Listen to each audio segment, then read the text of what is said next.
Common Sense, on the origin and design of government in general, with concise remarks on the English Constitution. Some writers have so confounded society with government as to leave little or no distinction between them, whereas they are not only different, but have different origins. Society is produced by our wants, and government by our wickedness.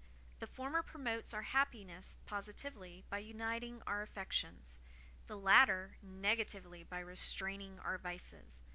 The one encourages intercourse, the other creates distinctions.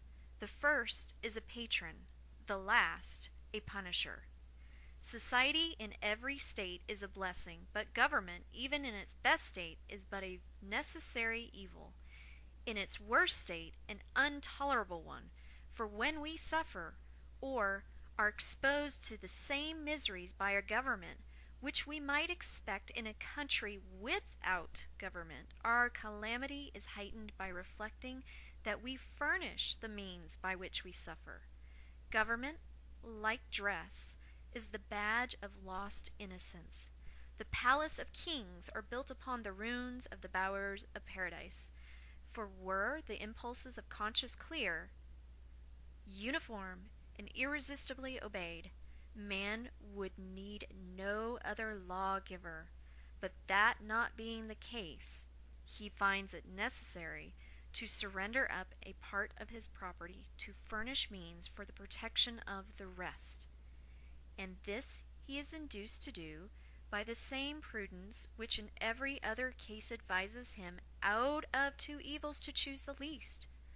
Wherefore, security being the true design and end of government, it unanswerably follows that whatever form thereof appears most likely to ensure it to us, with the least expense and greatest benefit, is preferable to all others.